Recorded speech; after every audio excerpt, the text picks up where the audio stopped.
Welcome. My name is Derek Poindexter. I'm going to be your instructor for this course, Music 1110 Music Business 1. It's a web-based course, so this is just a tutorial video to get you acclimated to the web-based system. You should all be familiar with this page. This is the Tri-C home page. What I'd like you to do is when you get to this page, click on the link up here to the My Tri-C Space page. That's where you want to begin. When you click the link, a new browser will open up.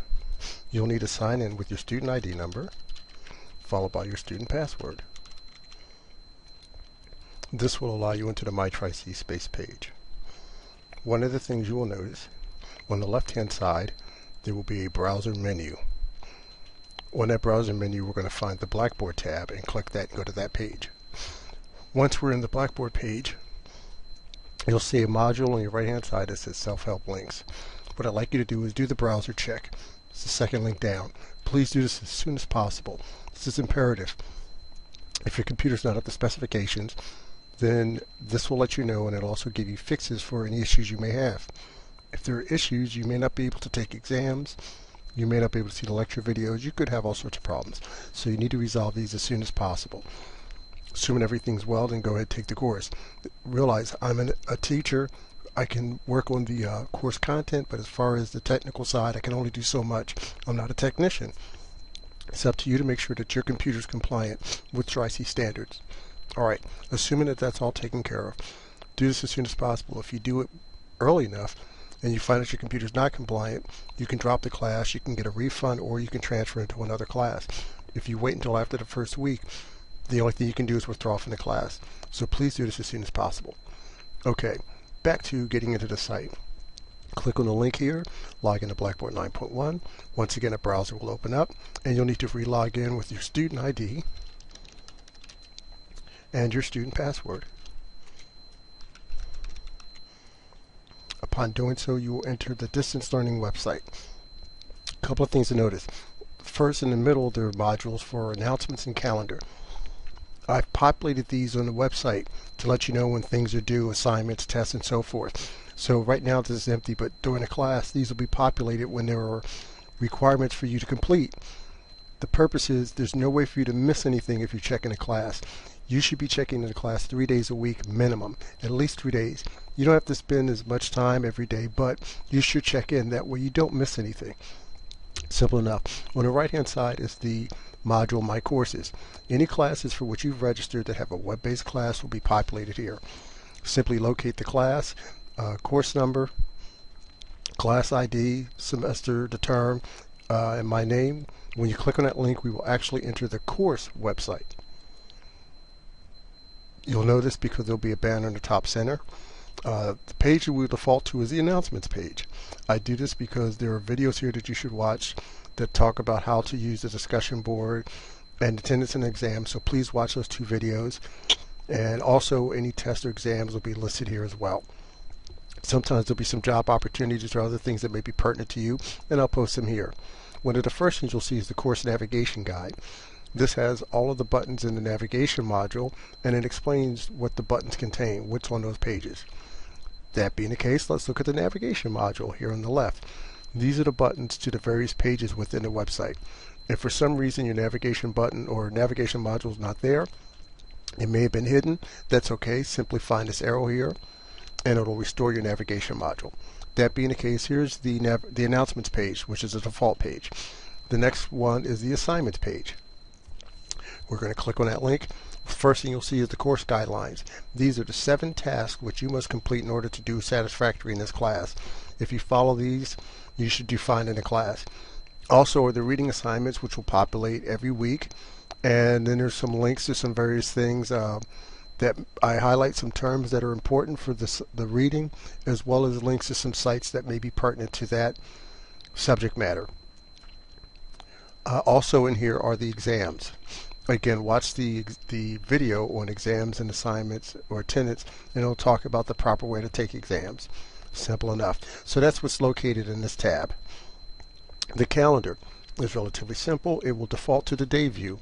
I would suggest switching to the month view. When you do that, you can see the dates for when exams begin and when they end, and any other things that may be popping up. Again, it's just another way for me to keep you abreast of what's going on in the class so you don't miss anything. Simple enough. Course grade, I think, is self-explanatory.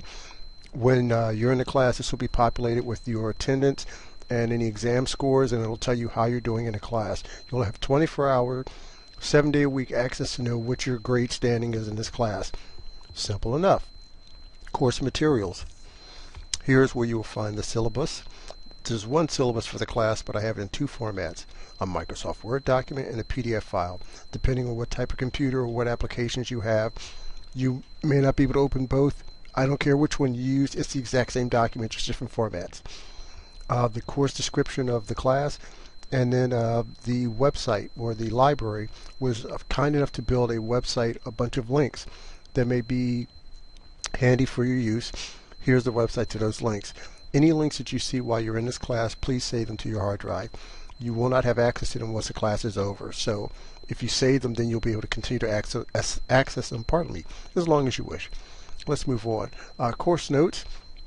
These are just some terms that are highlighted from some of the readings you will have throughout the semester. Let's see, the discussion board. This is going to be your weekly participation and attendance in the class. All I will say for this is there's a video on the announcements page that strictly talks about the proper use of the discussion board, how to use it and maximize to get your attendance and credit and so forth. Please watch that video.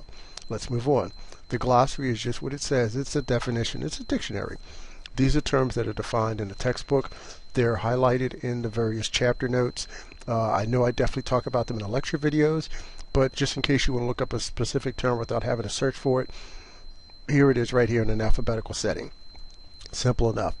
Instructor tab. This is information about me. Let's keep this simple. This is my email address. And I also have a Twitter account. This is a web-based course. The only ways to get in touch with me should either be email, which is preferred, or by using the Twitter account. I understand everybody doesn't have Twitter, but everybody should have access to some sort of email. The campus gives it to you. Phone or appointments are in rare emergencies. That being the case, use that. It goes on my smartphone, so typically if you send something to me, I'll get it immediately.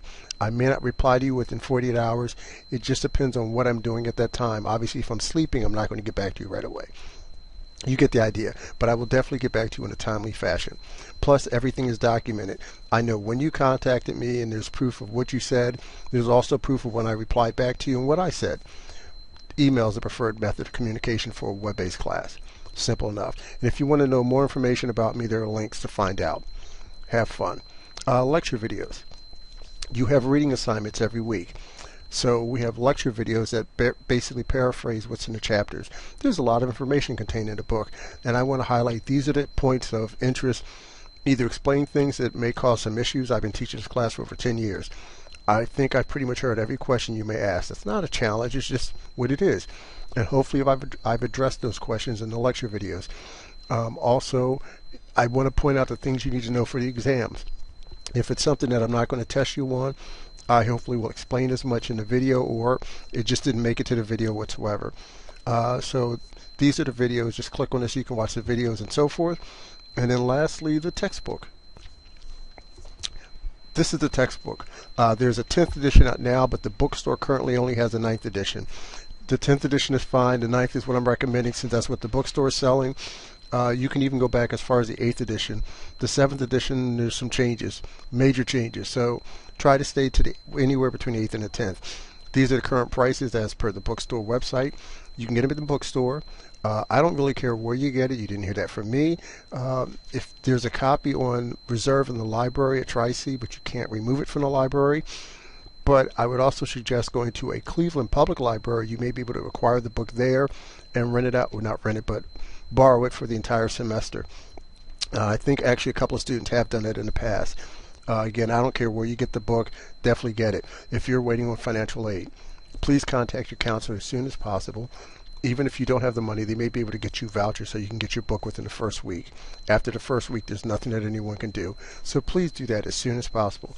Again, acquire the textbook and also do the browser check. And if you don't have your book, still continue to do assignments in the class as much as you can. Just because you don't have your book, it does not excuse you from the class. All right, I hope this helps. This is just a little way to get acclimated to the website. Watch the other videos. I hope this helps, and good luck and have a fun semester. Take care.